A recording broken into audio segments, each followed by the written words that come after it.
Apa yang diajarkan orang kaya pada anaknya? Kebanyakan orang tua kita mengatakan, belajarlah yang giat, raih nilai yang baik, nanti kamu akan mendapat pekerjaan berupah tinggi dengan tunjangan dan bonus yang besar. Apakah pernyataan itu tepat? Kenyataannya, banyak waktu yang kita habiskan untuk mempelajari hal-hal yang tidak kita butuhkan di kehidupan nyata. Sebagian besar ilmu yang diajarkan adalah untuk keperluan profesional, membentuk kita menjadi seorang pekerja yang baik. Banyak lembaga pendidikan tidak mengajarkan kita cara mengelola kekayaan yang kita peroleh. Padahal pengetahuan tentang pengelolaan keuangan adalah pengetahuan yang kita gunakan seumur hidup. Kebanyakan dari kita tidak diajarkan untuk bisa melek secara finansial. Robert T. Kiyosaki memiliki dua ayah kandung dan ayah angkat. Ayahnya yang pertama mengalami masalah-masalah keuangan di akhir hidupnya. Ayah yang lain merupakan salah satu orang terkaya di Hawaii dan meninggalkan banyak warisan. Kedua ayahnya merupakan orang yang karismatis, berpengaruh, dan sama-sama mengetahui akan pentingnya pendidikan. Namun mereka mengajarkan hal yang berbeda. Ayahnya yang miskin mengatakan, cinta akan uang adalah akar dari segala kejahatan. Ayahnya yang kaya mengatakan, kekurangan uang adalah akar segala kejahatan. Ayahnya yang miskin mengajari agar menjadi seorang yang pandai dan cerdik sehingga nantinya bisa bekerja di perusahaan besar. Ayahnya yang kaya mengajari agar memiliki perusahaan dan mempekerjakan orang yang pandai dan cerdik. Ayah yang miskin menyuruh untuk menabung. Ayah yang kaya menyuruh untuk berinvestasi. Saat kondisi sulit, ayahnya yang miskin mengatakan, saya tidak mampu mencapainya. Ayah yang kaya mengatakan, bagaimana agar saya mampu mencapainya? Ayah yang miskin mengajarkan kita agar bekerja untuk uang. Ayah yang kaya mengajari bahwa uanglah yang harusnya bekerja untuk kita. Apa pelajaran yang bisa kita ambil dari kisah hidup Kiyosaki? Pelajaran pertama, orang miskin dan kelas menengah bekerja untuk uang. Orang kaya mempunyai uang yang bekerja untuk mereka. Manusia dipenuhi oleh rasa takut dan hasrat. Takut hidup tanpa uang memotivasi kita untuk bekerja keras. Setelah itu, kita mendapatkan penghasilan. Selanjutnya, hasrat atau nafsu mengajak kita untuk memikirkan hal-hal yang indah. Handphone baru, televisi baru, kendaraan baru, liburan, bioskop, dan lainnya. Semakin besar pendapatan, maka semakin mewah keinginan seseorang dan semakin besar juga pengeluarannya. Ketakutan dan hasrat ini berlangsung terus hingga yang tersisa adalah tagihan cicilan dan berbagai hutang. Inilah yang disebut dengan rat race. Pelajaran kedua, keluarlah dari rat race dengan membuat diri Anda melek secara finansial. Misalkan Anda memiliki gaji 10 juta per bulan, namun pengeluaran Anda 9 juta per bulan. Maka yang bisa Anda sisihkan sebenarnya hanya 1 juta per bulan. Jika Anda seorang pekerja, maka Anda akan banyak sekali membayar pajak. Sebelum memperoleh gaji, Anda membayar pajak. Saat berbelanja, Anda membayar pajak. Saat menabung, Anda membayar pajak. Bahkan sampai Anda meninggal pun, maka Anda tetap harus membayar hutang pajak Anda. Yang akan menjadi masalah nantinya adalah bukan seberapa banyak uang yang bisa diperoleh, namun seberapa banyak yang bisa disisihkan. Bagaimana agar Anda bisa melek secara finansial? Pertama, Anda harus mengetahui perbedaan antara aset dan liabilitas. Secara sederhana, aset adalah segala sesuatu yang menghasilkan uang ke dompet Anda, seperti saham atau reksadana, apartemen yang disewakan, real estate, kekayaan intelektual seperti buku, metode pendidikan, dan bisnis yang tidak membutuhkan kehadiran Anda secara fisik. Anda bisa menggaji seorang manajer untuk mengurusnya.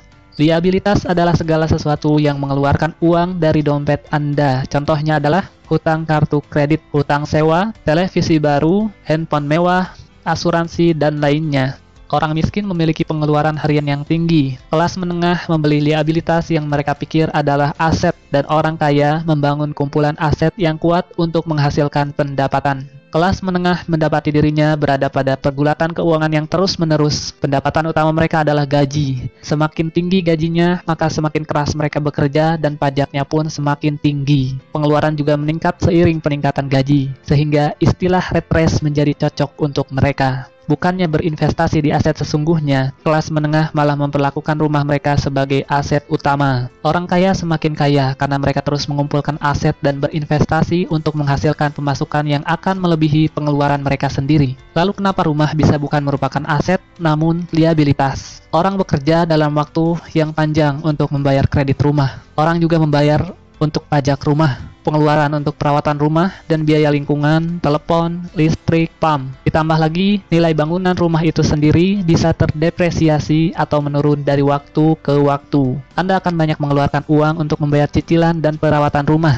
Nasihat ayah kaya, bila Anda ingin membeli rumah, pertama kali Anda mesti mempunyai arus kas dari aset Anda. Aset ini yang akan menghasilkan uang, dan kemudian digunakan untuk membayar rumah yang Anda beli. Konsentrasikan usaha Anda untuk membeli aset-aset yang menghasilkan menghasilkan, dan upayakan untuk menjaga liabilitas dan pengeluaran di tingkat yang serendah mungkin. Pelajaran ketiga, mulailah mengelola bisnis Anda sendiri. Anda bisa tetap bekerja di pekerjaan Anda sekarang, tapi mulailah berpikir untuk memiliki bisnis sendiri. Kiyosaki menjual mesin fotokopi dan mendapatkan pemasukan berdasarkan komisi dari perusahaan Xerox. Dengan penghasilannya ini, dia membeli real estate dan dalam waktu 3 tahun, real estate-nya sudah menghasilkan pemasukan yang jauh lebih besar dari gaji yang diterima dari Xerox. Dia tahu bahwa untuk keluar dari rat race dengan cepat, dia harus bekerja lebih keras dengan menjual mesin fotokopi lebih banyak lagi dan mulai membangun bisnisnya sendiri. Jangan membelanjakan semua gaji yang Anda dapat. Bangunlah portfolio aset. Saat aset Anda sudah menghasilkan pendapatan yang cukup, maka Anda boleh membelanjakannya. Kiyosaki kemudian keluar dari tempat kerjanya dan membangun bisnisnya sendiri secara penuh waktu. Pelajaran keempat, bayarlah diri Anda terlebih dahulu. Pajak pendapatan telah diterapkan kepada penduduk di Inggris sejak tahun 1874. Di Amerika Serikat sendiri baru diperkenalkan pada tahun 1913. Saat ini pajak yang direncanakan hanya untuk orang-orang kaya, pleset, sehingga kelas menengah dan orang miskin juga ikut terkena pajak. Kenyataannya, orang kaya selalu mempunyai cara untuk melindungi diri dari pajak yang tinggi, yaitu dengan membuat perusahaan. Perusahaan bukanlah selalu berupa fisik gedung dengan nama perusahaan dan logo yang terpampang di luarnya. Perusahaan adalah dokumen yang berada di lemari pengacara atau notaris yang sah secara hukum. Perusahaan menawarkan keuntungan pajak dan perlindungan dari jeratan hukum. Ini adalah cara yang sah untuk melindungi kekayaan Anda. Orang kaya telah menggunakan cara ini dari generasi ke generasi. Pelajarilah lebih lanjut dan temukan aturan-aturan pajak yang membawa keuntungan terbaik untuk Anda. Ayah kaya berkata, bayarlah diri Anda terlebih dahulu.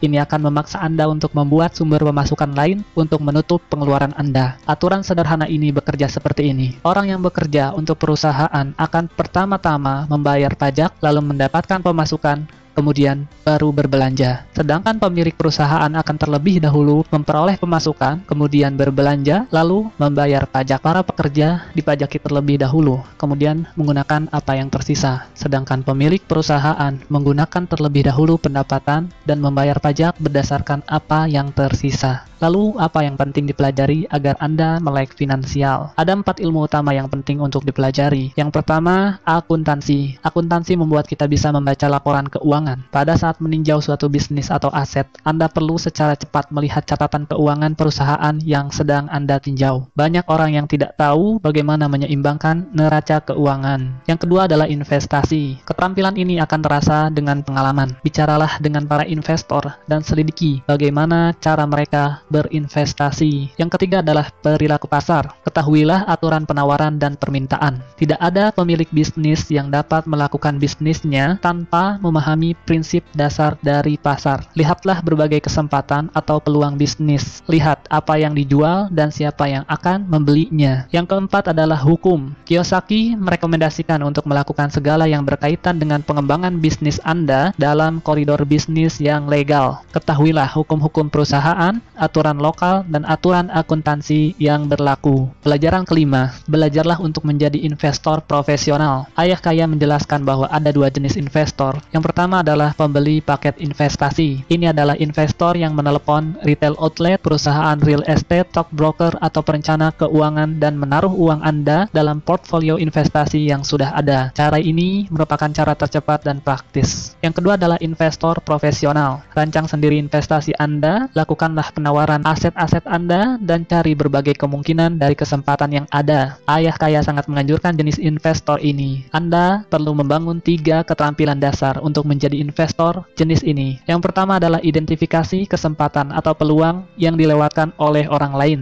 Yang kedua, belajar bagaimana mengumpulkan uang atau modal. Yang ketiga, belajarlah mengelola orang-orang pandai di sekitar Anda. Belajar untuk mengidentifikasi hal yang menguntungkan Anda, namun masih tersembunyi dalam negosiasi bisnis. Contohnya, bisnis yang sebenarnya dari McDonald bukanlah hamburger yang dijual, namun real estate yang nyaris gratis di bawah gedung franchise McDonald itu sendiri. Di setiap persimpangan yang ramai dalam kota di seluruh dunia, itulah kekayaan sebenarnya dari para pemilik franchise McDonald. Yang perlu diingat adalah, dalam setiap investasi selalu akan ada resiko. Anda harus belajar bagaimana caranya mengelola resiko tersebut dan bukan malah menghindarinya. Pelajaran keenam, bekerjalah untuk belajar, bukan untuk uang. Setelah lulus, Kiyosaki memutuskan untuk bergabung dengan Angkatan Udara. Dia belajar terbang dan dia menyukainya. Dia juga belajar memimpin pasukan, yang merupakan bagian terpenting dari pelatihan kepemimpinan. Selanjutnya dia bergabung dengan Xerox, dan dia belajar untuk menghalau ketakutannya akan penolakan. Keharusan mengetuk pintu orang dan menjual mesin fotokopi membuatnya takut. Tak lama berselang, dia sudah menjadi salah satu dari 5 orang salesman terbaik di perusahaan itu. Beberapa tahun kemudian, dia adalah yang nomor 1. Setelah belajar menaklukkan rasa malu dan takut akan penolakan, dan menjadi nomor 1, dia keluar untuk mulai membangun kerajaan bisnisnya sendiri. Pelajari berbagai keterampilan menjadi seorang public relations, marketing, advertising. Ambillah pekerjaan sambilan dengan tujuan untuk belajar lebih jauh lagi, bukan untuk uang. Dalam sistem pendidikan kita, sekolah mengajarkan orang menjadi seorang profesional. Profesional akan menjadi seorang spesialis hingga mereka tak mampu bekerja di luar bidangnya dan membutuhkan serikat pekerja untuk melindungi posisi atau pekerjaan mereka. Ingatlah, Anda bisa menjadi seorang profesional, katakanlah belajar menjadi seorang pilot jika ingin belajar terbang. Namun, pada saat yang sama, mulailah berpikir untuk mengembangkan bisnis Anda sendiri. Orang kaya mendidik anaknya berbagai hal yang berkaitan dengan bisnis itu sendiri. Mereka memindahkannya dari departemen yang satu ke departemen yang lainnya, hingga ia dapat belajar tentang keterkaitan antar departemen yang ada. Spesialisasi bukanlah yang terpenting di sini, namun mengambil pelajaran di semua departemen sangatlah penting untuk modal melihat suatu bisnis secara keseluruhan. Ada 3 keterampilan manajemen yang utama. Yang pertama adalah manajemen arus kas, kedua adalah manajemen sistem, ketiga adalah manajemen sumber daya manusia. Jadi, apa saja yang kita pelajari? Yang pertama, orang miskin dan kelas menengah bekerja untuk uang. Orang kaya mempunyai uang yang bekerja untuk mereka. Yang kedua, keluarlah dari rat race dengan membuat diri Anda melek secara finansial. Yang ketiga, mulailah mengelola bisnis Anda sendiri. Yang keempat, bayarlah diri Anda terlebih dahulu. Yang kelima, belajarlah untuk menjadi investor profesional. Yang keenam, bekerjalah untuk belajar, bukan untuk uang. Ingatlah, pekerjaan adalah solusi jangka pendek untuk masalah keuangan jangka panjang Anda. Atasi hambatan Anda dan mulailah bertindak sekarang. Kenapa harus memanjat tangga karir di perusahaan bila Anda bisa memiliki tangganya sekalian? Diringkas dari buku Rich Dad Poor Dad, Robert T. Kiyosaki.